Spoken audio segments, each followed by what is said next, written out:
Education loan 100% placement తో job Telugu students కి first choice Sankal Chand Patel university Ahmedabad. So Mallemala జబర్దస్త్కి మీరు లైఫ్ ఇచ్చారా లేకపోతే మల్లెమాల జబర్దస్త్ మీకు లైఫ్ ఇచ్చిందా? మల్లెమాల జబర్దస్తే మా అందరికీ లైఫ్ ఇచ్చిందండి. అందులో 0.1% కూడా డౌట్ లేదు. దాన్ని రివర్స్లో చెప్తే ఇంకంతకంటే మూర్ఖత్వం లేదని నేను ఫీల్ అవుతున్నాను సీరియస్గా. అది అసలు ఎవరైనా నీకు వినడానికి ఎలా ఉంది ఆ మాట? మల్లెమాలకు మన లైఫ్ ఇవ్వడానికి మనం ఎవరు అండి? అసలు శ్యాంప్రసాద్ రెడ్డి గారు ఎవరండి? జనరల్గా మాట్లాడుకుందాం. శ్యాంప్రసాద్ రెడ్డి గారు ఎవరండి? ఒక ఎంఎస్ రెడ్డి గారి కొడుకు, ఎన్నో గొప్ప సినిమాలు తీసిన ఆల్మోస్ట్ ప్రొడ్యూసరు. నీకు తెలిసిన సినిమాలు ఎన్ని మంచి సినిమాలు ఉన్నాయి. ఒక సీఎంకి అల్లుడు, అది కూడా మీకు తెలిసే ఉంటుంది. ఒక సీఎంకి అల్లుడు కోట్ల విజయభాస్కర్ రెడ్డి గారి, ఈవెన్ ఒక రాజమౌళి గారు, కొరటాల శివ గారు ఇలాంటి వాళ్ళ సినిమా ఓపెనింగ్ కూడా ఫస్ట్ క్లాప్ ఆయన చేతే కొట్టిస్తారు. అంత గౌరవం ఇస్తారు ఆయనకి. అలాంటి వ్యక్తి గురించి మనం ఒక ఏకవచనంతో మాట్లాడేసి ఒక మాట అనేయడం ఎంతవరకు కరెక్ట్ అండి? అది ఎవరండి అక్కడ బానిసల్లా బతుకుతుంది? బానిసల్లా బతుకుతున్నామని మేము వచ్చి చెప్తే కదా అది నిజం అవుద్ది. పక్కకి వెళ్ళినోడు చెప్తే అది బ్లేమ్ చేయడం అవుద్ది కదా. చిన్న పాయింటే కదా అది. వన్స్ పక్కకి వెళ్ళినోడు వచ్చి ఆ మాట అంటే దాన్ని బ్లేమ్ చేయడం అంటారు. అక్కడ బతుకుతున్నోడు ఎవడైనా వచ్చి చెప్తే కదా అది నిజం అవుద్ది. నిజంగా మాకు అలాంటి ఫీల్ ఉందని అది ఎలా అంటారండి? నేను శ్యాంప్రసాద్ రెడ్డి గారి గురించి ఒక విషయం చెప్తున్నాను. నేను కానీ, ఇక్కడ ఉన్న రాంప్రసాద్ కానీ, లేకపోతే ఈవెన్ రష్మి కానీ, సుధీర్ కానీ, గెటప్ సీను, ఇలా మా అందరికీ అవసరాలుంటే కొన్ని లక్షల స్పాట్లో హెల్ప్ చేశారు. అంటే మనం ఎప్పుడో చేయబోయే ఎపిసోడ్స్ అన్నిటి పేమెంటు ఒకేసారి రిలీజ్ చేసి మీరు ఇప్పుడు ఫైనాన్షియల్ ప్రాబ్లమ్స్లో ఉన్నారు, మీకు ఈ టైంకి అమౌంట్ అవసరం అంటున్నారు కాబట్టి తీసుకోండి. ఈవెన్ మా టీంలో సుధీర్, నేను, శ్రీను అందరం అలాగే తీసుకుని అందరూ అలాగే. ఈవెన్ అభి అన్న కానీ, నాకు కానీ, అంటే ఇంకా ఒక 40-50 లక్షలు అనుకో అలా ఇచ్చారు సుధీర్కి, గెటప్ సీన్ అన్న, రాంప్రసాద్ అన్న, ఇలా వీళ్ళందరికీ. ఈవెన్ రష్మికి అయితే ఒక లోన్ అమౌంట్ రావాలంటే ఈ కంపెనీ, మల్లెమాల కంపెనీ, ఈ అమ్మాయి మా తరపున అమ్మాయి అని ఒక ఇన్సూరెన్స్ ఇచ్చి ఆ లోన్ శాంక్షన్ అయ్యేలా చేశారు. ఒక ఇల్లు కట్టుకోవడానికి ఎంత లోన్ తీసుకుంటారు? దానికి ఎవరైనా ఇన్సూరెన్స్ ఇవ్వడానికి ధైర్యం చేస్తారా? అలా మల్లెమాల చేసింది, సీరియస్గా చేసింది. ఎస్. సో ఇక్కడ ఆది ఒక పాయింట్ రేజ్ చేశారు. ఒకనొక టైంలో మాకు దాదాపు 40 నుంచి 50 lakhs శ్యాంప్రసాద్ రెడ్డి గారు హెల్ప్ చేశారు అని. ఎస్. మీరు అన్న పాయింట్కి వస్తే రాంప్రసాద్ గారు, మీరు వెరీ క్లోజ్ టు సుధీర్. అండి. సో కంపేర్డ్ టు ఆది గారు బాగా. బట్ సుధీర్ అనే వ్యక్తికి అంత హెల్ప్ చేసినప్పుడు మల్లెమాలలో సుధీర్నే కింగ్ అంటారు, ప్రతి షోకి కూడా సుధీర్నే హైప్ చేస్తారు. సుధీర్ ఉంటే అక్కడ షో హిట్ అంటారు. అవును, ఇన్ని ప్లస్ పాయింట్స్ ఉన్నాయి సుధీర్కి అక్కడ. బట్ సుధీర్ ఒక్కసారిగా వచ్చి మాకొచ్చి ఆ కామెడీ స్టార్స్కి వర్క్ చేయడానికి మెయిన్ రీజన్ అంటే ఏం చెప్తారు మరి మీరు? సుధీర్ యాక్చువల్గా 2 years బ్యాకే వెళ్ళవలసింది. ఆడు మళ్ళీ మా కోసం ఆలోచించి, కేవలం మా ఫ్రెండ్షిప్ కోసం ఆలోచించి కలిసి చేసుకుందాం మళ్ళీ అని చెప్పి అట్నుంచి పిలిచినా సరే వెళ్ళలేదు. వాడికి ఇక్కడికి వచ్చిన తర్వాత వాడు సినిమాలో హీరో అయ్యాడు. వాడికి ఫైనాన్షియల్గా కొంచెం ఎక్కువ కావాలనిపించింది.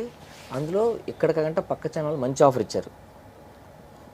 యాంకర్గా మనల్ని ఇంట్రడ్యూస్ చేద్దాము కంటిన్యూగా, కొంచెం ఫైనాన్షియల్గా కూడా ఒక మంచి ఆఫర్స్ వచ్చాయి. ఆబ్వియస్లీ వెళ్తారు కాబట్టి మనడు కూడా చాలాసేపు ఆలోచించాడు, వెళ్దామా వద్దని మాతో డిస్కస్ చేసి, బావా నేను లైఫ్లో కొంచెం స్టెప్ ముందుకు వెళ్దాం అనుకుంటున్నానంటే ఒకటి ఉందండి బేసిక్గా. నాకైనా, సుధీర్ అన్నకైనా, రాంప్రసాద్ అన్న, గెటప్ సీన్ అన్న, మా అందరికీ ఈటీవీలో ఒక ఎక్స్క్లూజివిటీ ఉంది. అంటే మేము అక్కడ ఇక్కడ చేసుకోవడానికి స్కోప్ లేదు బేసిక్గా. ఓకే, ఎవరికైనా, ఎలాంటి వాళ్ళకైనా. ఇప్పుడు ఈవెన్ నీకు సుమన్ టీవీలో నువ్వు వర్క్ చేస్తున్నావు అంటే నీకు ఒక ఎక్స్క్లూజివిటీ ఉంటుంది. నువ్వు పక్క ఛానల్కి వెళ్ళి కూడా నేను ఇంటర్వ్యూ చేస్తానంటే మీ వాళ్ళు ఒప్పుకోరు కదా. సుమన్ ఛానల్లోనే చేయాలి. అది మీ అగ్రిమెంట్స్ అవి ఉంటాయి. అది కామన్గా ఎవరికైనా ఉండేవి. మేము ఒక గేమ్ షోకి వెళ్ళి అటెండ్ అవ్వచ్చు, ఒకరోజు జరిగే షోకి, కానీ కంటిన్యూగా వేరే ఛానల్లో కంటిన్యూగా చేసే ప్రోగ్రామ్స్ కనపడకూడదు. అది ఎక్కడైనా ఉండేవి. కాబట్టి అక్కడ ఇక్కడ చేసుకుంటాను అనేది మనోడి వర్షన్, సుధీర్ వర్షన్. అక్కడ ఇక్కడ చేసుకోవడానికి వీలు లేదు. అది అందరికీ, అది ఈటీవీ వర్షన్. అక్కడ ఇక్కడ చేయడానికి పాసిబుల్ అవ్వదు కదా. అలా వెళ్తే మనం ఇక్కడ చేసేదానికి వాల్యూ ఉండదు కదా. మాకు అక్కడ దొరుకుతున్నాడు కదా, ఇక్కడికి అలా కూడా ఉంటుంది కదా. కాబట్టి ఆ సెన్స్లో మనోడు కొంచెం ఫైనాన్షియల్గా మనోడికి డబ్బులు అవసరం. ఇక్కడ మీద అక్కడ ఒక 50,000 లేకపోతే 1,00,000 ఎక్స్ట్రా రావచ్చు. దానికోసం మనోడు చూసుకున్నాడు, తప్పులేదు. అంతేగాని ఆర్పి చెప్పినట్లు అవమానపరిచి కించపరిచి అంత సుధీర్ లాంటి వాడు బయటకు గెంటేశారు ఎలా ఇవన్నీ ఇది వాడతారు? కావాలంటే మీరు సుధీర్ నాకు నేను అనుకున్నాను నుంచి గంటేశారు, ఇది నేను అది అంటున్నా. అవమానం నేను తట్టుకోలేక బయటకు వచ్చేసాడు ఈ ఇంటర్వ్యూ వచ్చిన వెంటనే అనే మాట వాస్తవం కాదా నేనే అంటుంది. అది ఫస్ట్ ఆర్పి చెప్పిన దాంట్లో ఫస్ట్ అబద్ధం ఇది. ఇప్పుడు ఆర్పికి ఇది చెప్పి మనం ఏదైనా చెప్పొచ్చు, నువ్వు ఫస్ట్ అబద్ధం ఇదే అనేసి. ఇది సుధీర్ ఫోన్ చేసి చెప్తారు, ఎందుకంటే సుధీర్కి కూడా మళ్ళీ మళ్ళీ గౌరవం ఉంది, రెస్పెక్ట్ ఉంది. అలా అక్కడ పెరిగి అక్కడే ఫైనాన్షియల్ సంపాదించుకున్నాడు, మళ్ళీ దాని మీద నీటుగా మాట్లాడేవాడు. ఎవరు మాట్లాడరు, సుధీర్ కూడా మాట్లాడు. అడుగు. సరే ఆర్పి చెప్పిన ప్రతి పాయింట్ కరెక్టేనా అని నువ్వు సుధీర్ అననే అడుగు. కరెక్ట్ అని అంటే నువ్వు నాకు చెప్పు, కరెక్టే అని. అక్కడ ఉన్న వాళ్ళని ఎందుకబ్బా నువ్వు ఎక్కడో ఆర్పి అన్న చెప్పిన పాయింట్లు కరెక్టా కాదా అని ఇప్పుడు మల్లెమాలలో వర్క్ చేసే వాళ్ళు రానవసరం లేదు. అక్కడ వర్క్ చేసే వాళ్ళని కొంతమందిని పిలిచి అడుగు, కరెక్టే అంటారేమో. సుధీర్ అన్న, చంద్ర అన్న ఇలాంటి వాళ్ళని పిలిచి అడుగు. నువ్వు ఆర్పి అన్న చెప్పిన ప్రతి పాయింట్ కరెక్టే అని చెప్పమను, ఎవరినైనా చెప్పమను. ఆర్పి అన్ని మన చంద్రన్న కానీ ఎవరైనా చేసేవాళ్ళు. నేను అదే అంటున్నాను, నువ్వు ఎవరినో పిలిచి మమ్మల్ని అడిగేసి సరే మేమేదో మా సంస్థ. మీరు ఇప్పుడు మల్లెమాలతో ట్రావెల్ అవుతున్నారు కాబట్టి you know the correct reason తెలుసు కాబట్టి నేను అడిగాను.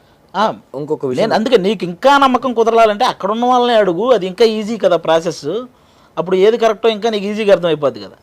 ఆర్పి ఇన్ని పాయింట్లు మాట్లాడాడు ఆర్పి అన్న, నువ్వు సుధీర్ అన్నను చంద్రన్నను పిలిచి ఆర్పి ఇన్ని పాయింట్లు అన్నాడు, ఇవన్నీ కరెక్టేనాను, కరెక్ట్ కాదండి అంటారు వాళ్ళే. అంత పెద్ద సంస్థ ఎలాగ అవమానిస్తుంది చెప్పండి. శ్యామ్ గారి గురించి మీరు విని ఉంటారు కదా, డెఫినెట్గా చెప్పాడు కదా. నీకు అభియన్న కూడా ఇంటర్వ్యూలో చెప్పారు కదండి, నేను చేసే పర్ఫార్మెన్స్లకు నేను ఇక్కడ ఉండగలుగుతానా, నాకు ఎంత టైం ఉంటుంది, అది ఇది అడిగి కనుక్కున్నాడు. ఈ టీములు మార్చే ఉద్దేశం ఉంది, ఇన్ని మంత్స్ టైము ఉండొచ్చు ఉండకపోవచ్చు అన్న సెన్స్ చెప్పారు.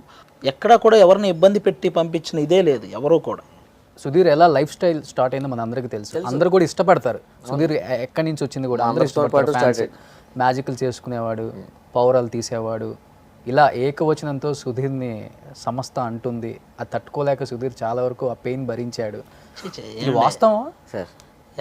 ఎలా చెప్తారండి, ఎలా ఆయన ఎందుకంటారండి అలా? మీకు ఇప్పుడు సుధీర్ని మేమే కామెంట్ చేస్తాం, రే పౌరాలు తీసుకున్నాడు, నన్ను అంటారు ఆటో వేసుకోవాలని. మేము మా ఫ్రెండ్లో మేము అనుకుంటాం. ఏమంటే సుధీర్ అనే విషయంలో మ్యాటర్ ఏంటంటే, సుధీర్ మీద కౌంటర్స్ వేస్తేనే సుధీర్ కెరీర్. మీకు తెలుస్తుందో లేదో, సుధీరే ఇప్పుడు డీలో నేను ఒక 20 కౌంటర్లు అనుకుంటానండి.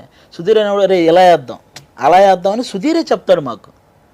ఇలా కాకుండా ఇలా వేద్దాంరా, ఇదైతే బాగుంటుంది, ఇవన్నీ సుధీరే చెప్తాడు. ఎందుకంటే మనోడు కౌంటర్ తీసుకుంటేనే మనోడికి వాల్యూ. మనోడేం పంచలేసే టైప్ కాదు. మీకు అర్థమవుతుంది కదా. సుధీర్ కెరీర్ ఎలా స్టార్ట్ అయింది, సుధీర్ ఎప్పుడు సెంటర్ అవటం. సుధీర్ అనేవాడు సెంటర్ అయితే మేము రౌండప్ చేసి కౌంటర్స్ వేస్తే అది వర్కౌట్ అయ్యిద్ది బాగా, మనోడికి కూడా ఒక ఇది వస్తుంది. అది కామన్ థింగ్, అది మనోడికి కూడా ఇష్టమే. దాంట్లో ఇబ్బంది పడే విషయం ఏముంది అసలు?